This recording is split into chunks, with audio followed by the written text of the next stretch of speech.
Reed is the one sitting in the seat to the right, closest to our camera there. So looks like he's relaxed by the body language of his feet. Yeah, I think they're kind of in a holding pattern, if you will, or a waiting period. So it makes sense that he's a little bit relaxed. He's also kind of just a relaxed person in general. He's wicked smart, but has a demeanor that keeps everybody calm. And so I think we're seeing that here today. And so in this shot, Reed is the one sitting on the left, and to his right, Artemis II pilot Victor Glover. NASA selected the California native as an astronaut in 2013, and at the time he was actually serving as a legislative fellow in the United States Senate. His first trip to space, November 2020, pilot of NASA's SpaceX Crew 1 mission. That was the first operational mission of NASA's Commercial Crew program, which resumed launching American rockets from American soil to the International Space Station since the end of the shuttle program. Victor is a U.S. Navy captain and naval aviator who served as a test pilot, racking up more than 3,500 flight hours in more than 40 different aircraft. So again, he probably feels pretty at home in the pilot seat of Artemis II. Yeah, I think he does. He got to say goodbye to his wife and 4 kids. Again, those were the family that he had here at Kennedy Space Center before the 4 of them drove out to the pad. Yeah, and you can see there, we talked about Victor's energy earlier, and you can see him working through, pushing some buttons on the displays. Looked like he was pulling up a procedure, so he's following along and ready to go, looks like. And then mission specialist Christina Cook, sitting on the upper left-hand corner of the screen there, native of Grand Rapids, Michigan, was selected to the Astronaut Corps in 2013, same class as Victor, served as flight engineer on the International Space Station from March 2019 to February 2020.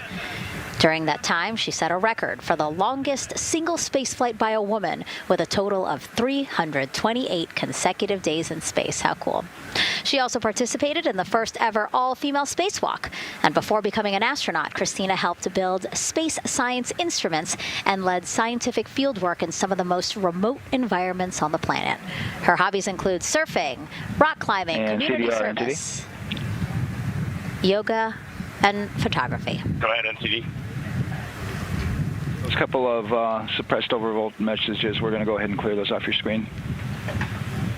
We see them and we copy. All right. NASA test director. We're still working here, trying to get through everything. So we're getting close, and then trying to talk that other issue that we just picked up a little bit ago. But I think work-wise, we're doing really well.